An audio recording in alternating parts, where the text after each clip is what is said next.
From the shores of Summer Lake in Tigard, Oregon, it's the Portland Tim Beers Podcast, a show featuring two guys who love craft beer and Portland Timbers soccer.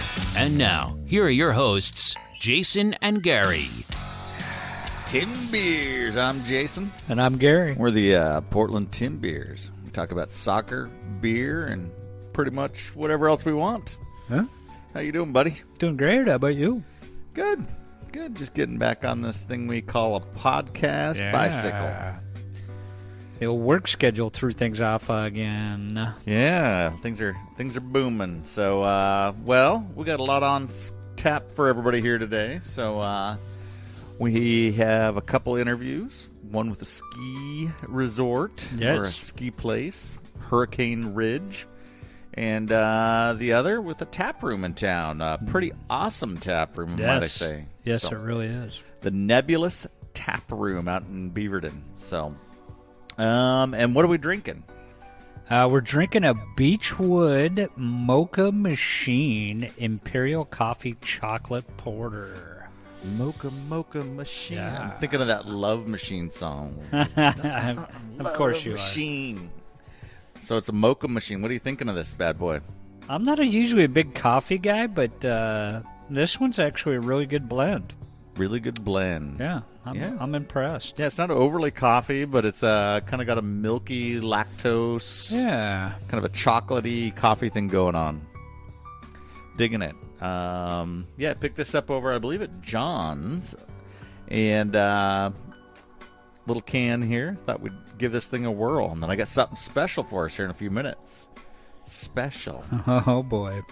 Do you like Imperial Where are these Stouts? guys out of? I don't know. I can't find it on their can. Let's see it. So this is, again, Beachwood. Yeah. And it's a really small print. Huntington Beach, California. Oh, there you go. So we're drinking California beer. Beachwood, that would make sense. There you go. Yeah. Beachwood. Son of a beach.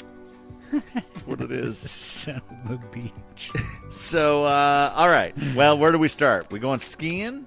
Or are we going to go to the Nebulous? Oh, I say we ski it first, then have some beers afterwards. All right. So, here, a couple months ago, we talked with this fine dude by the name of Frank over at Hurricane Ridge Ski Resort that sits at the top of the Olympic Peninsula there.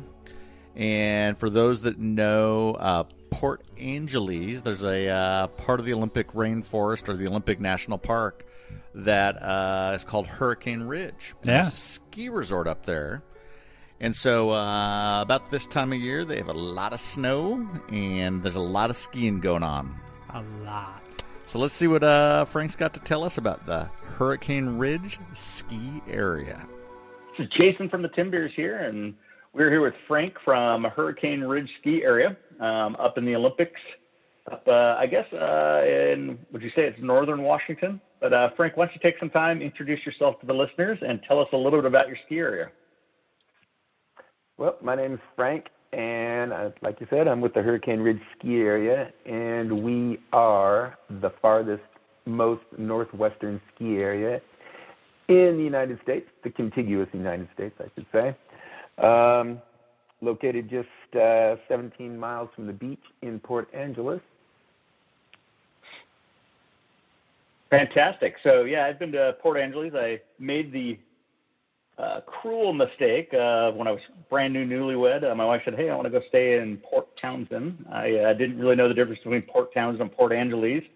Booked a bed and breakfast in Port Angeles, and there we were. But she was not impressed with my Port Angeles, Port Townsend mix-up, but I saw Hurricane Ridge firsthand, which was unbelievable. So I've been there, but really had no idea about a ski resort being there. So how long have you guys been in existence?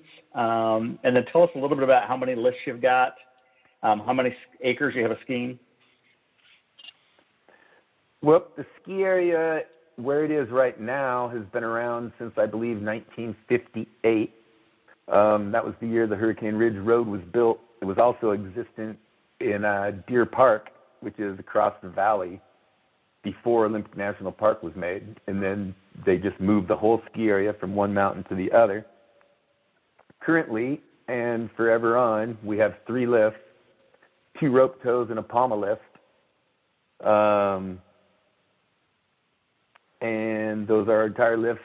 Acreage is the boundary area is probably not that much, maybe 50 acres, but it's bounded by as much backcountry as you could ever possibly want. It's just it's in the national park, so there's really no rope lines. You can go anywhere you want outside of the ski area, and that's one of the best things about our ski area is all the backcountry you could ever possibly want. That's fantastic. So in that backcountry, you guys doing any cat skiing? You doing any heli skiing? Do you have anything to access that other than touring, doing tour skiing? Nope, just your own two legs. There it is. Good. Well, and so are you guys open? How much snow you got on the ground right now? There's probably about 3 feet of snow. That's pretty much, we need about 3 feet of snow to get the front side of the ski area running and about 6 feet of snow to get the back side of the ski area running. And our first day we can actually be open is December 6th. So we should have enough snow to get half the ski area going by then. And yeah, it looks like the early snow looks like it's going to be a good year. It does look like it's going to be a good year. So talk to me about COVID, though. I mean, how's COVID impacting what you guys are doing? I know it's impacting folks down in our area where we ski regularly. There's like parking regulations, or they're limiting actually how many people can come to the resort itself. What are you guys doing, and how is this COVID thing impacting you guys? Well, Hurricane Ridge is it basically would be designed for COVID. All of our lifts are surface lifts, so there's spacing between every lift. You never have to ride with anybody. So that's good. Our parking lot is limited to the amount of cars it can handle. So once the parking lot's full, that's done for the day, and the road doesn't open until people leave. So that keeps the crowds down. And it should be, as long as everybody keeps their distancing. We've adopted the National Ski Area Association's rules, and we've submitted operating plans to the national park as well as the local and state officials, and then everything's been approved, so we should be good to go.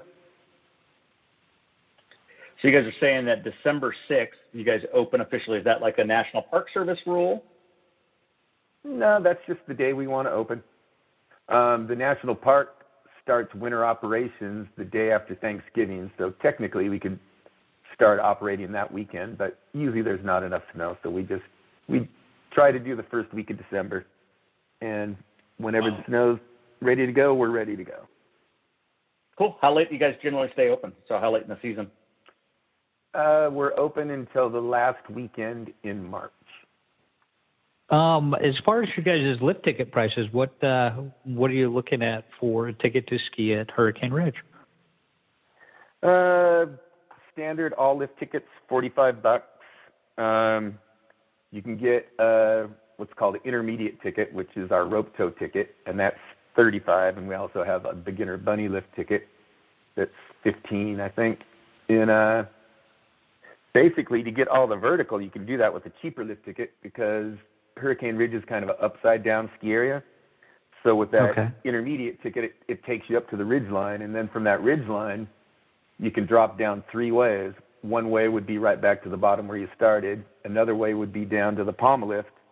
And the third way, and a highly popular way, is just going right off the backside out of bounds, and what we do called road shots. So we got like a 3-mile-long ridge that you just keep going farther out and farther out. As it gets tracked out, you ride down to the road, and then you hitchhike back. Or usually we have shuttles going. Well, we don't, but people have shuttles going. And so you just do that rope tow to the top and do road laps, and then back to the parking lot and up again, and just keep lapping it like a high-speed pickup truck quad. So, yeah. So there's multiple ways to ski the area. So like those road laps there, I mean, tell us about the best thing about your ski area, or maybe something you offer that others might not. Low crowds and epic powder. Oh, fantastic. So talk to me a little bit about the powder. So you guys, how much snow do you guys get annually, roughly? Oh, probably about 400 inches. And the advantage of us is we're really only open weekends and holidays. So basically, you have 5 days worth of snow built up, and then you get 2 days to ride it. So during the winter, that means powder every weekend. Fantastic. And then do you have lodging or food options available? How far are you guys from Port Angeles as well? Well, during a normal year, this is not going to happen this year, but the national park has a nice big lodge up there, and there's a restaurant down on the bottom level as long as ski rentals, cross-country rentals, and snowshoe rentals. It sounds like that is not – the lodge will be open for bathrooms, but the restaurant and all the rentals won't be. So for all your rentals and stuff, you'll have to get those down in Port Angeles.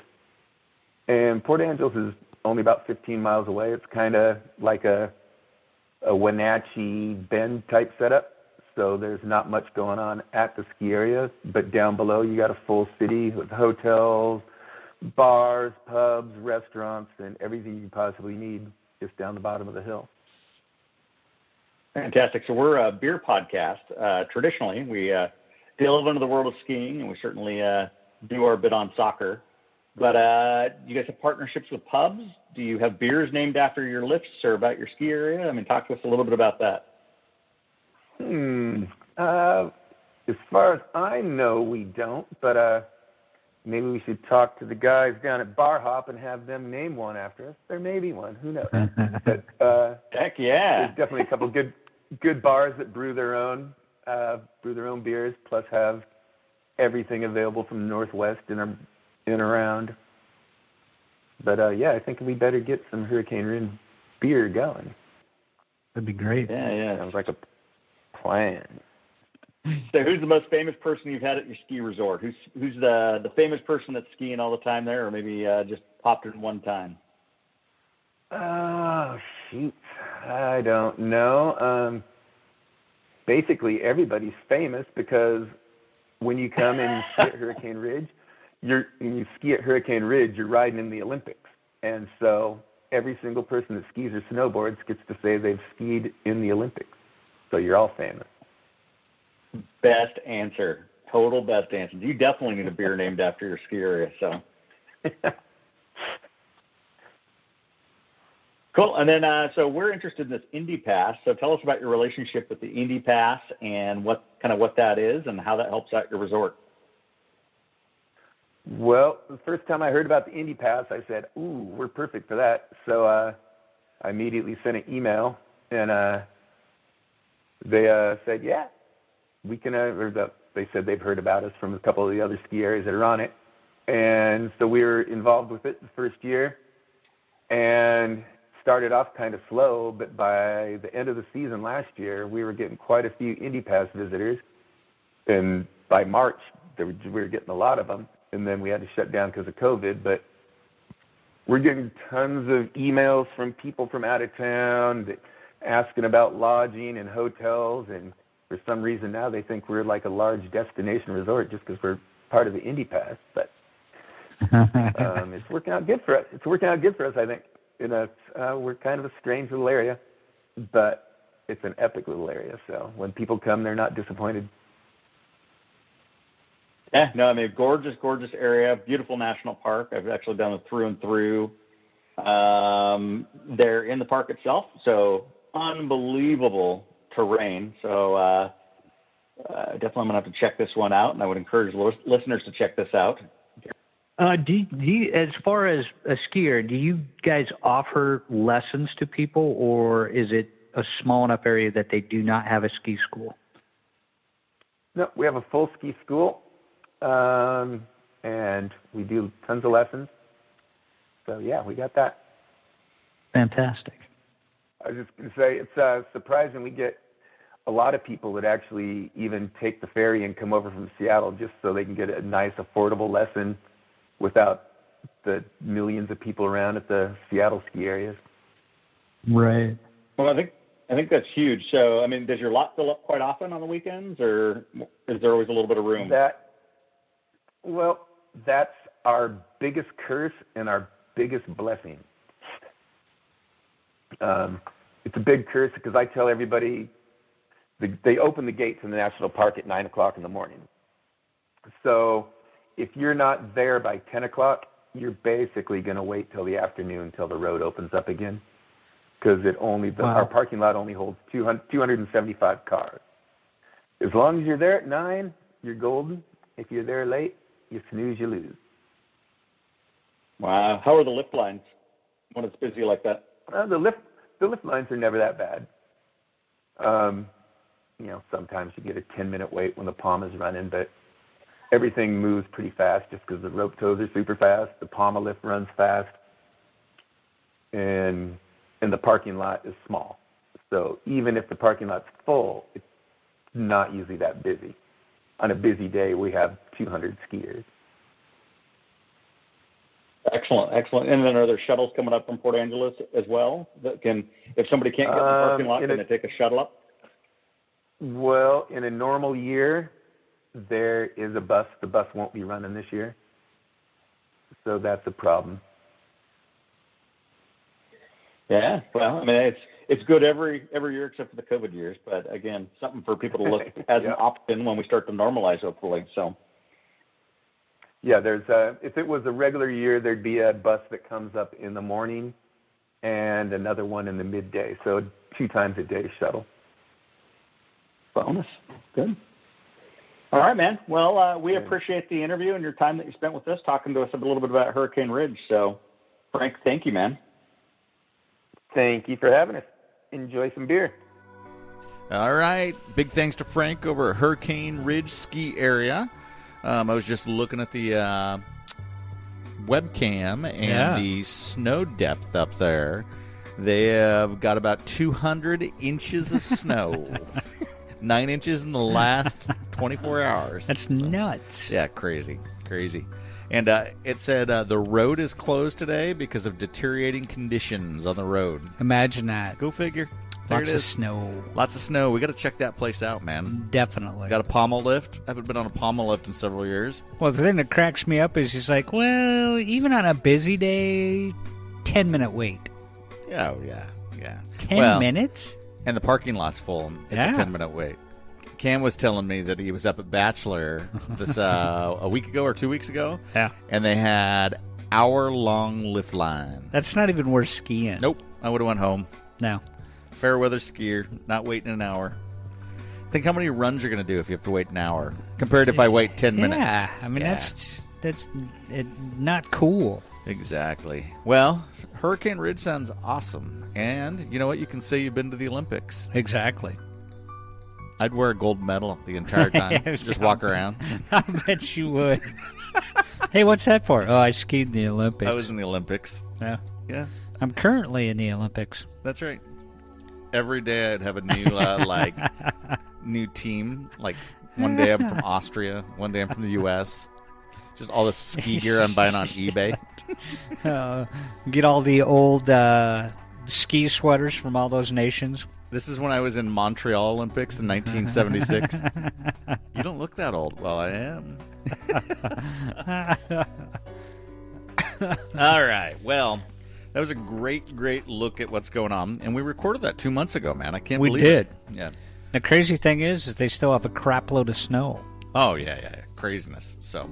And we're already in March. Well, so we're going to do something a little wild and crazy, my friend. Okay.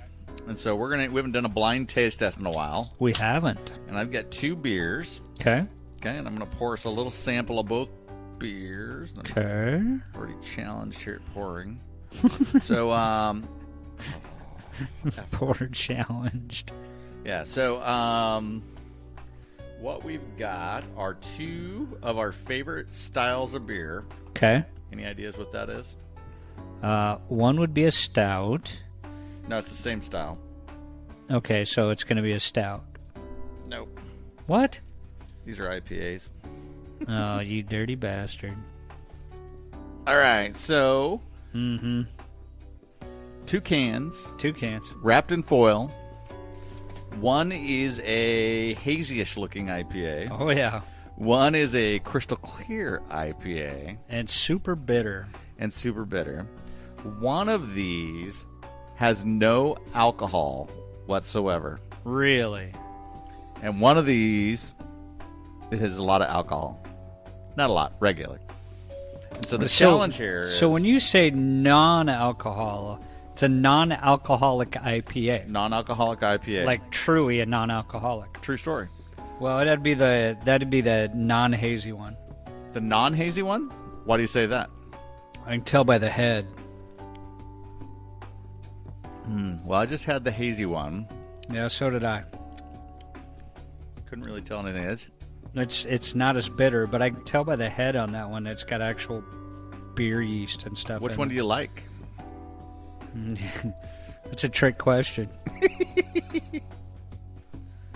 Their IPAs, I don't really like either. Well, if you had to drink one, you're stuck on a desert island with one of these cans. Oh God! Or a case of these cans. Huh? Which one you hoping you get? Well, if I'm on a desert island, I want the non-alcoholic ones so that I don't get dehydrated. But if we're going off tastes alone, just taste. I don't know. I'm thinking the clearer one actually has a little bit clearer. It's got a little bit better taste to it for some reason. That hazy one's kicking my ass. Yeah, it's because I think it's got alcohol in it. Nah, it tastes like poop on me. All right, so... It tastes like poop. I don't know what that one is. So here's the hazy one. Okay. Non-alcoholic IPA.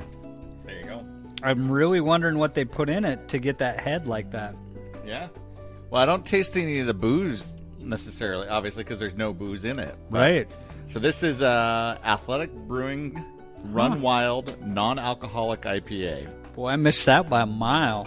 So this one of our buddies brought over to us about a month ago and left us with some and said, hey, you guys should try to see what you think with this. And so this is what we've got. It is 70 calories is what this thing is. Okay. So pretty low cal, and it's pretty low in carbs too. It's 14 grams of carbs. So yeah, when you taste it, there's really not much taste to it. So the second one, I'm noticing that the crystal clear one, is a Crux Gimme Mo. Really? Yep. It's saturated, but it's Gimme Mo IPA. So. So that's that little deal, so man. So totally different. If you're blinded, you really couldn't tell. I mean, you couldn't tell which one had booze in it versus not. The one that's the non-alcoholic had like a heavier grain type of taste to me. It does. Yeah. I'm starting to pick that up. Almost just like a. It you know what it tastes like to me? It tastes like a wort. Yep. That was cooled off and never taken to the rest of the fermentation side. Yeah, it does taste like wort to me too. That's what it tastes like. Yeah. And it does taste like it was like, all right, we're going to bring this down and then we're going to carb it. So we'll force carb it or something. So, but anyways, interesting. That is interesting. If I was going to have a non-alcoholic beer, I'm not so sure I would have, out of like all the ones that we've had, I don't know. Not so that sure would I'd pick be that it. one. Yeah, but no. It's interesting. It's an IPA. Interesting to put it side by side with another IPA and see how they compare. And you really couldn't tell, just blinded, what it was. No. So the only reason I knew is not necessarily by the cans or any of that, but it was the that weird taste on the front side. Yeah, it just was a little something. So well, the interesting part is the head. I mean, it's got thicker head. It's almost creamier. The lacing on the glass is really good. Yeah. So they did all that right. They just didn't do the taste of it right. So again, check it out. It's the Athletic Brewing Company Run Wild Non-Alcoholic IPA versus Gimme Mo IPA by Crux. Gimme Mo. All right. Well, so last week, maybe 2 weeks ago now. Was it 2 weeks? I think it was 2 weeks. It was. Yep, it was 2 weeks ago. We dropped into the Nebulous Tap Room over in downtown Beaverton. Yep. Over at the Beaverton Town Square. Big, huge clock, honey-baked ham, Trader Joe's, Olive Garden, and the Nebulous Tap Room. and we ran into 3 awesome dudes that own this place who were really gracious to us, sat down with us, and really talked to us a little bit about their business model, how they pick beers, and all that type of stuff. Yeah. The other cool thing is they're awesome Timbers fans. Oh, yeah. Like mega Timber fans. Like totally different level of Timbers fan. Yeah, like I thought we'd met some like hardcore like Timber fans. Yeah. No, these guys take the cake. They paled in comparison to these guys. Yeah. And the bad news with this thing, I think we cleaned up this video or audio pretty well. Yeah. But the audio quality was horrible after this interview. So had some work done on the audio file, and a couple weeks has gone by, and so we're going to play this out for you folks, let you learn about this tap room, and then we'll come back and close this thing out. So here's the guys over at Nebulous Tap Room. All right, it's Jason from the Tim Beers here, and I am here with Gary, and we're here at Nebulous Tap Room here in downtown, well, not really downtown Beaverton, but the middle of Beaverton, right? So, but I'll let the guys here introduce themselves, and then we'll jump start into this interview. All right, this is Brian. Lived in Beaverton now for about 15 years. Awesome. I'm Dayton Rodigerts, and been Portland native my whole life. Adam Marshall, and I've basically been in Portland and Beaverton my whole life. All right, well, so we've got a bunch of questions for you. So my first chance here was Friday. I stopped by and with my wife, and we had the beginning of a date night here, and I'm sitting here staring at this menu that's on the wall, and I'm like, holy crap, there's like 40-something beers sitting on this wall, and we usually frequent something a little bit closer to our house, and I can tell you they used to have 40, but they're sitting at like 10 tap handles now. They've recessed quite a bit. So what is a secret to your story? What's going on with you guys? Because we are late into COVID. Most places are actually trying to figure out how to keep their doors open. From what I saw in here earlier today and what I saw Friday is you guys are booming. What's going on? What's the secret sauce? I'd like to say it's customer service. A little bit of, making sure that they understand that we want them to be safe and that we appreciate them coming in and choosing to come here. And that's part of what drives our variety of beers.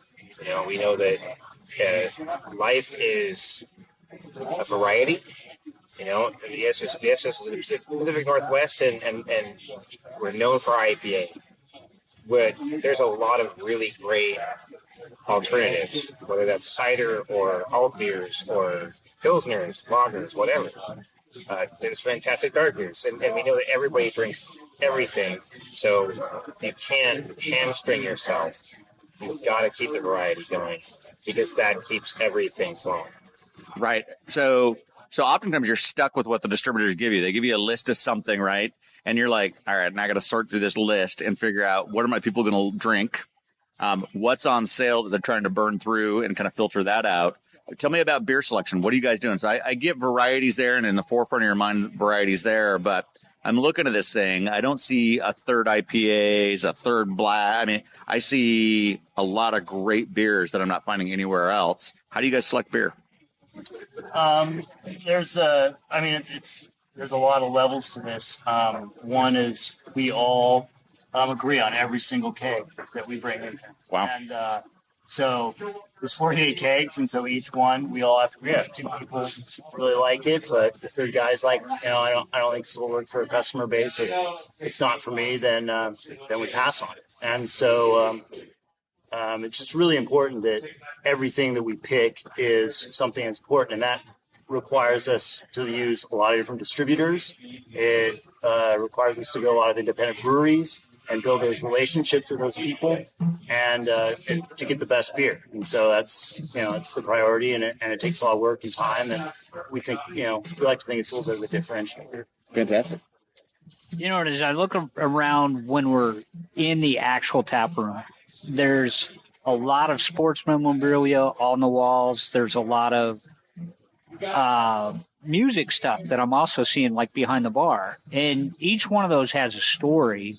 One of the ones that I'm particularly interested in is a wall-sized Valeri personal sign legend piece. And one, how did you come by it? And two, how does that fit into the whole story that we're seeing on the walls in here? So there's a local artist here in Beaverton, and his name is Eduardo Ticum. As you can see, that's fantastic. Yes. It's monochromatic. He has beautiful brushwork on it, and he originally created it. Obviously, not for us. It was for himself, and I think that's why it's so good. Okay. He's a Latin artist, and he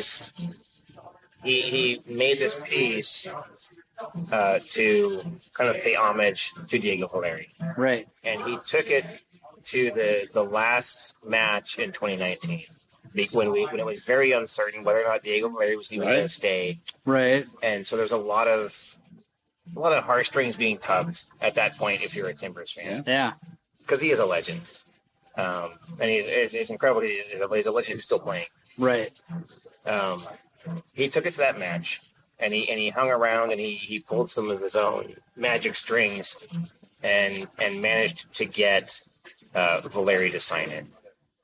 And he kept it in his house, in his apartment, on a wall for about a year. Okay. And then he was like, his wife was like, this is kind of ridiculous. It's entirely too big. and he relented as his family began to grow. Yeah. And so he took it down and he folded it up, and it wound up being in storage. Well, we opened up in 2019, at the end of 2019, December 21st. Okay. And it was towards the beginning of the season for 2020. And things were just beginning to go a little bit haywire with COVID. Right. And it was in July when they decided to do the bubble tournament, the COVID Cup. Yeah. And Eduardo and his buddy started coming to the matches here, where we had our 50% allotted seating capacity. Okay. And we had the Sunsetter local Timbers Army group were one of the host venues. And he came to a couple matches here and decided that this is where he wanted it to be. Oh, nice. He felt like we were worthy of, I use the word worthy as if, he's bestowing some great, honor. Yeah. And to him, it's not a matter of bestowing it. He wants it to be enjoyed by people. Right. To us, we're like, are you kidding me? Like, this is an honor. Like we're being visited by the Pope here, kind of. Yeah. In a weird way. And actually, he was here yesterday and dropped off his Mick Hoban that he had done. Oh, really? So over on our bar is a Mick Hoban, about the same size. Okay. He's a really great guy, and from our own request, he's doing a Diego Chara. Oh, fantastic. And he's going to bring it to us at some point in the next week or so. But it will kind of like our own little ring of honor. Yeah, you'll have basically two legendary players from the Portland Timbers on your wall. 3 if you count me. True, very true. I'm to throw both those Diegos in that conversation. But when you look at Valeri and you look at Chara, they're, I want to say, current legends. Truly. And so when you look at it, you've got different eras of legends, but you've got two that are very identifiable by people out there every day right now. Right. They'll come in and they'll see these two guys and they'll be like, oh, I know exactly who these. Well, they'll be like, oh my god, I ran into that guy at New Seasons just exactly today. Right versus Hoban, where they're like, who's that guy? That's Saint Hoban to you. Yeah, absolutely right. Yeah, great story. All right, so let's talk beer. So we talked a little bit about selection. So I'm interested in how you guys selected this spot. So I've been coming here since I remember I was a little kid growing up in Aloha, going to Aloha High School, and would come over to Honey Baked Ham as it opened because it was the thing here. Haagen-Dazs was where Moonstruck was at that point. Or no, maybe it was down on the corner But I've watched this thing change, and the last thing I ever thought was that a tap room would come into Beaverton Town Center here. So why here? And then who are you guys drawing? Obviously Timbers fans are coming here, but what other populations are you drawing in here? So,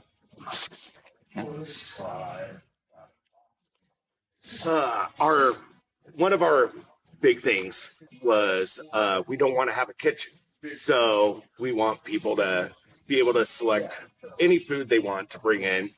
This place in particular has 8 to 10 restaurants within the immediate vicinity. And so a majority of them will deliver food when people call them up and order, or go next door and say, hey, I'm right here at Nebulous.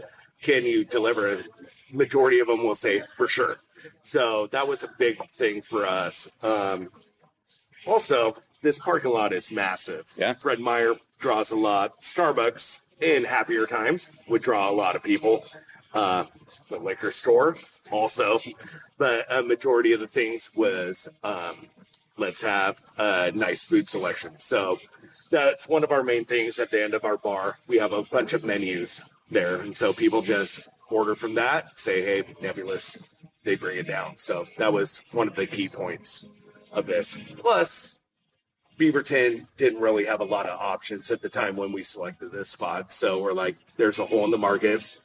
2 out of the 3 of us live in Beaverton. We wanted to kind of keep it local as well. Cool. So it's fixing to get crazy here beer-wise in Beaverton. So everybody's reading the news here. And so Ex Novo, when it rolled in about a year and a half ago, it was a thing. People were like, Ex Novo, why there? Detroit-style pizza, what's going on? And moving in next to DeCarly's there. And then all of a sudden the chicken places opened up across the street. And then, boom, Binary announced recently that they're coming in over to Beaverton Bakery.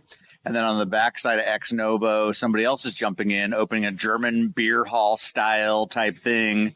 Breakside's opening up. Yeah, so things are getting crazy in Beaverton. Why? And so we on the show, we talked about cluster effects, especially as it relates to microeconomies. And it appears something's happening in Beaverton. What's happening? Is Beaverton really crazy about beer, or like what is the deal here? I think it's a lot to do with the current trend. Honestly, Beaverton City Council's done a really good job of diversifying and adding aid to the local economy. There's a bunch of little things that they've been doing. There's the big movement, the cultural center that's going to be going in off of Canyon. And with that, they're going to be putting in something that's sorely needed in this area, which is a parking garage, which is crazy for Beaverton. Like, holy crap, a parking garage, right? All things. But that parking garage is going to allow for a lot of things. It's going to benefit not just that cultural center, but a lot of the small businesses that are around where people may have a hard time finding parking. They can actually park there and then walk, much like in downtown Portland, where you might maybe park at the 10th and Salmon, and then you walk to the stadium. Right.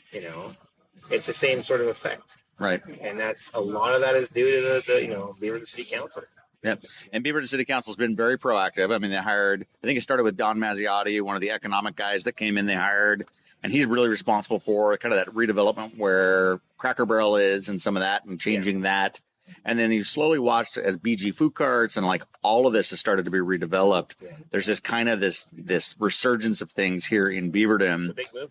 But and then we've also talked that there's a lot of breweries that are looking at getting out of the downtown area and moving out to the suburbs. And I think that's what we're seeing. Yeah. Folks like you and the other tap houses, I believe, are responsible for part of that too, which is you've been very successful in the suburbs. Yeah, absolutely.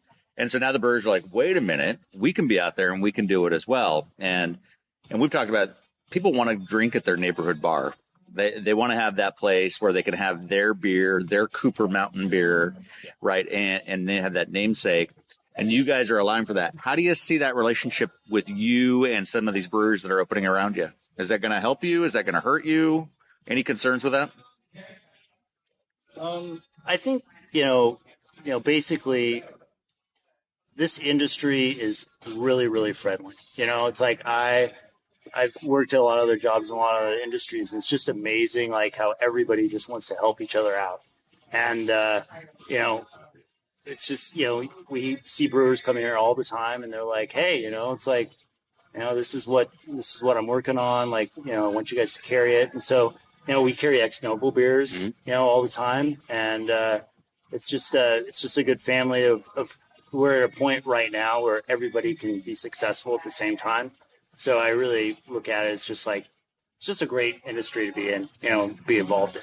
Yeah, it seems very supportive as far as the industry, and I wouldn't anticipate you guys would have answered it any other way, right? So, no, those jerks over at XYZ, they're terrible.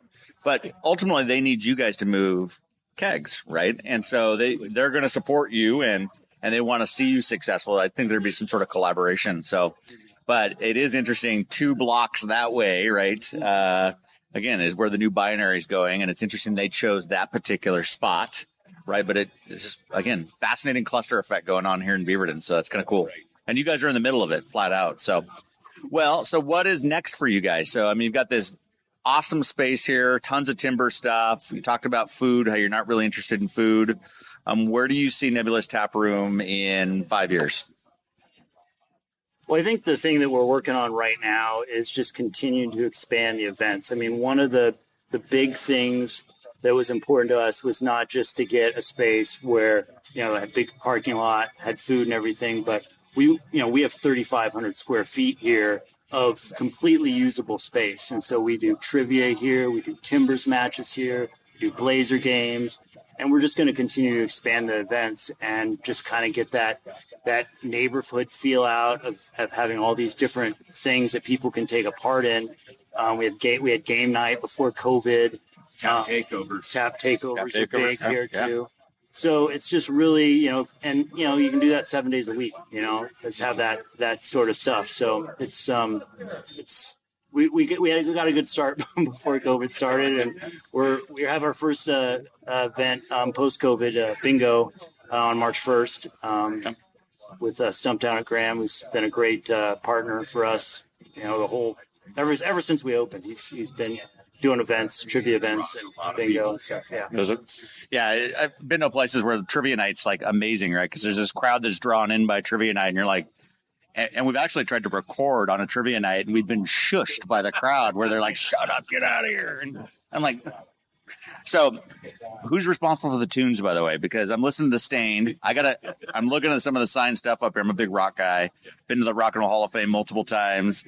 And I saw Stained actually perform before they were as they were just coming up at the Rock and Roll Hall of Fame in the outside patio.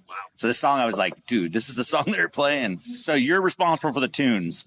Kind of. My background's in radio. I worked in radio for 6 years before late 90s, early 2000s. And what'd you do? What'd you do on radio? I was assistant marketing program director for a couple stations in Vegas. Okay. And then up here, I worked for KUFO for 4 years, being in promotions and kind of part-time sidekick for the KUFOs. That's Craig the Dog-Faced Boy and all those guys. After Craig the Dog-Faced Boy. Yeah, Craig the Dog-Faced Boy at Pork Chop, and then it was myself and Bruce. And then it all melted down after those guys. Yeah, I always say it's once I moved to Vegas, it went down. Yeah. I had nothing to do with it. Right. Yeah, no, I mean, again, that's a local thing that you got to know. So. Yeah, I miss that station so much. Oh, KUFO was unbelievable. It's way better than what's going on 101.1 now. So, but, 100%. Yeah, 100%. So, but yeah, we need that station back or something like that. So, well, good. You guys, it's been awesome. I appreciate the time that you guys have spent with us. So, Gary, you got any other questions here? Actually, I do. Any rock and roll questions, you'll have to wait till the time. Yeah. This one, I think you guys can actually handle without him at the table. When we look at your opening time, and then we look at what happened with COVID, and now we're starting to see relaxation. What kept you guys going through the whole COVID shutdown? You want the brutal, honest answer? Absolutely. The brutal, honest answer, that is, I'm married, I'm happily married, and I'd like to keep it that way. I've invested everything into this. This is my heart, this is my soul, this is the blood, this is everything. Right. If I can't, if we can't make this work, I mean, this won't go well in history for our personal lives. Totally understandable. This is a flesh in the game situation, and I feel like a lot of places are like that.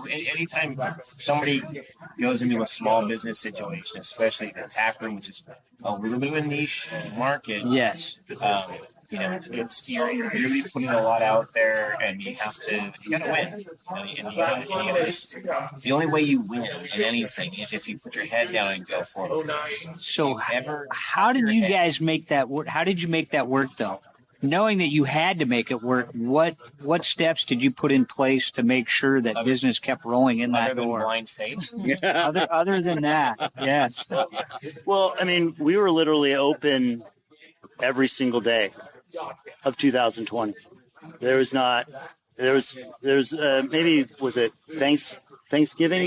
Thanksgiving was the very first day that we were like, okay, let's just be closed and let's have a day with our family. Yeah. Wow. That was the only day. So if it was to go, there was to go. If it was indoor with masks on, it was indoor with masks on. If it was outdoor, you're already on the hook for the bills. So right. Yeah. Exactly. Just keep going. So, and I have another job, but Adam and Brian worked here 7 days a week.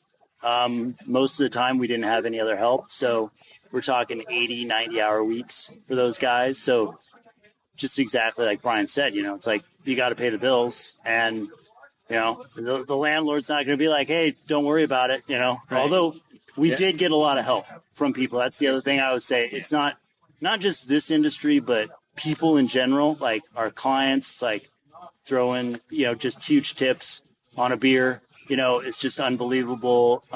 Partners that we have, our landlord here, actually at Beaverton Town Square, the McGills have been great.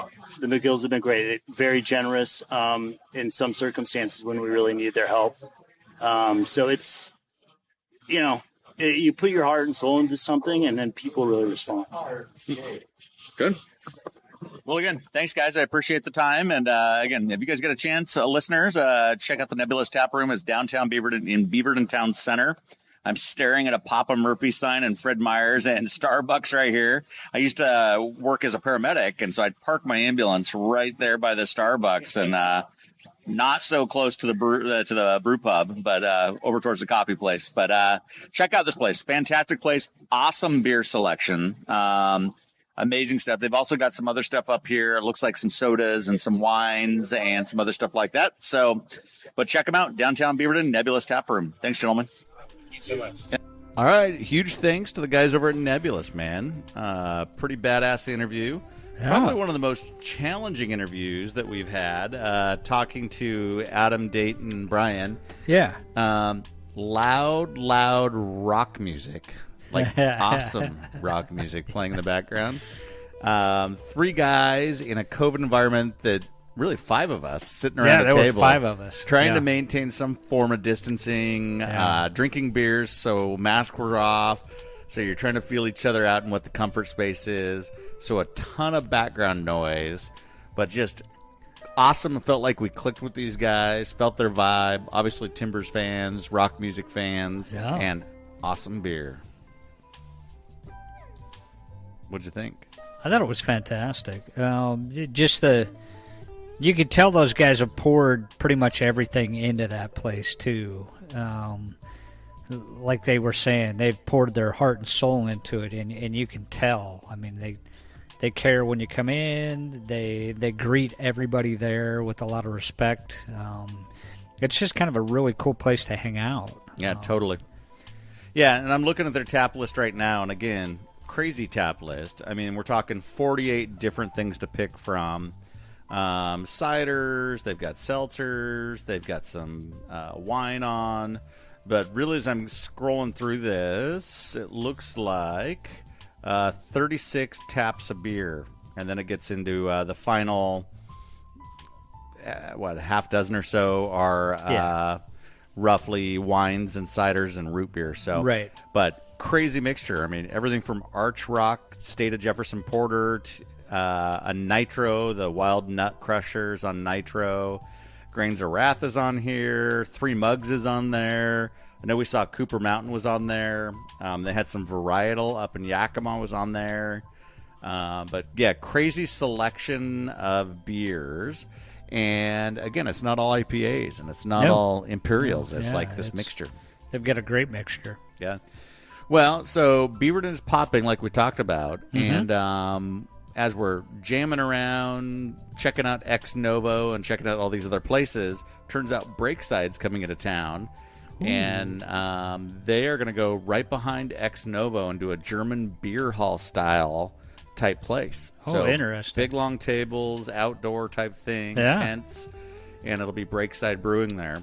So they're really going to have to wait for COVID to end for that to really take the full effect of the beer hall style.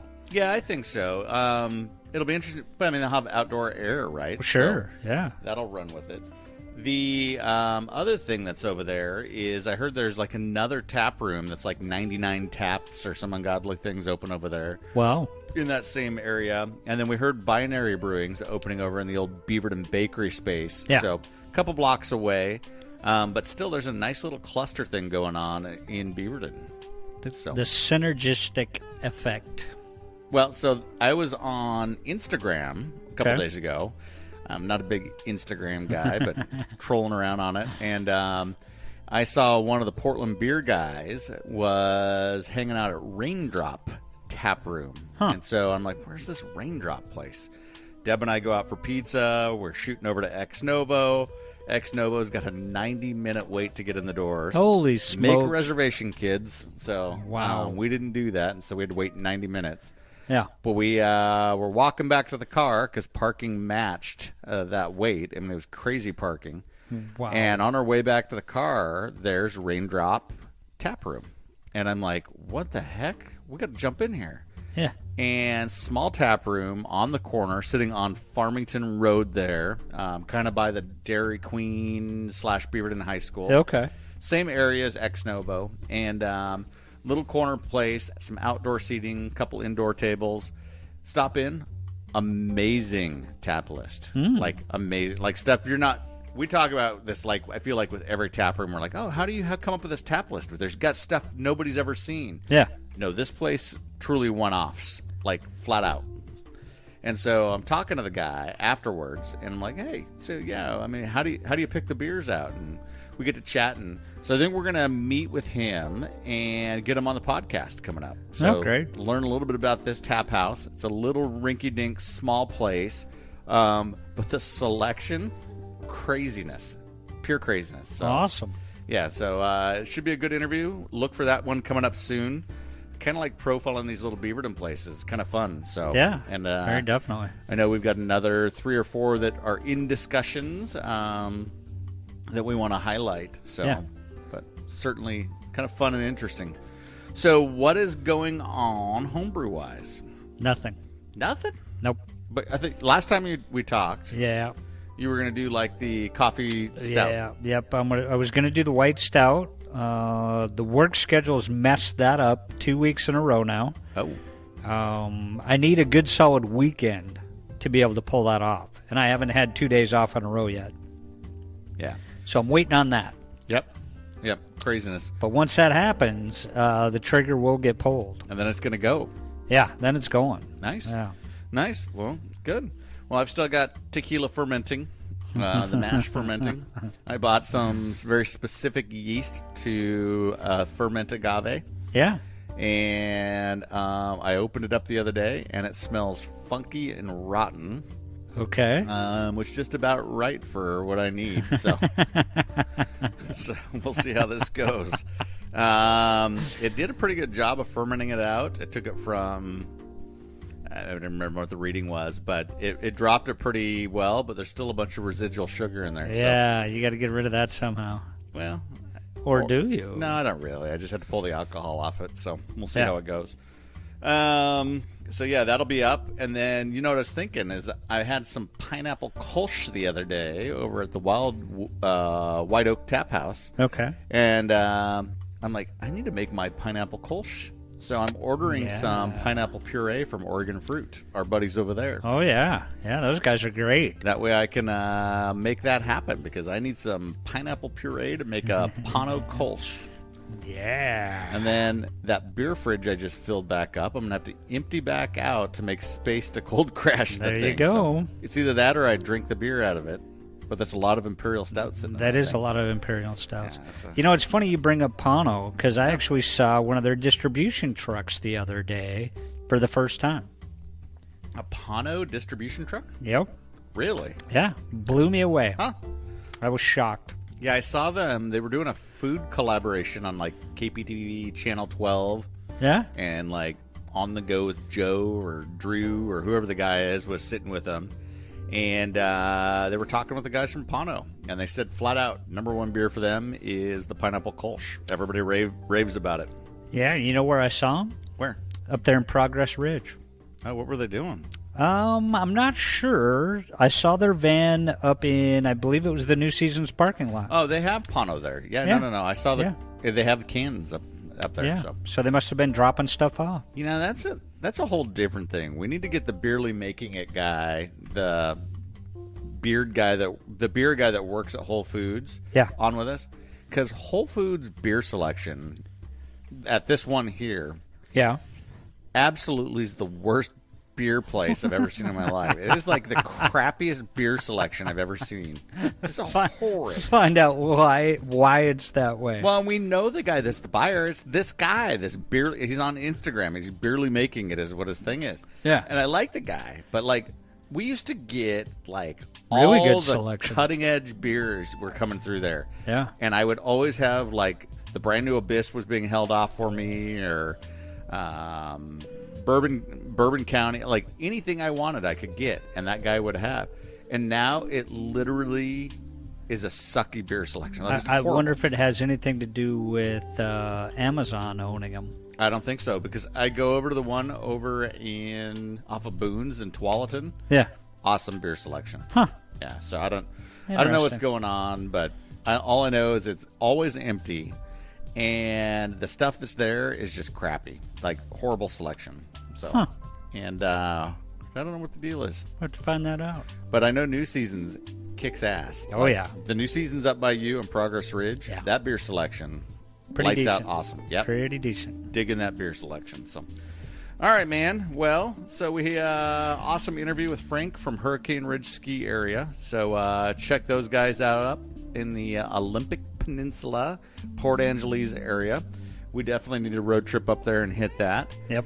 And then Nebulous Tap Room, the guys up there. So huge thanks to those guys.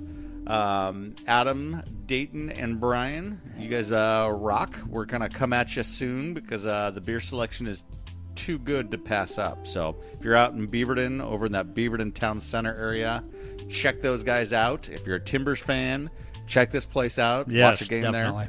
there. Some crazy, wicked, awesome art on the wall of Diego Valeri. All sorts of stuff. So we saw soon to come Diego Chara. Yeah, we saw a sneak peek of Hoban. So yep. So there's all sorts of stuff up there. So check it out. And with that, look for a future interview with some others coming up real soon. So I guess that's all we got, buddy. Yep. Till then, Tim Beers. Tim Beers. Thanks for listening to the Portland Tim Beers Podcast. Be sure to visit the Portland Tim Beers Podcast on acast.com to join the conversation, access the show notes, and discover our fantastic bonus content. If you love the Tim Beers Podcast, we'd love for you to subscribe, rate, and give a review on iTunes. Until next time, Tim Beers. It's Rock 101 KUFO. We're sitting here in the KUFO production trailer with a couple of members of one of the hottest bands at Rockfest today. It's Slipknot. How you guys doing? Welcome to Portland. We're doing great, people. Really good.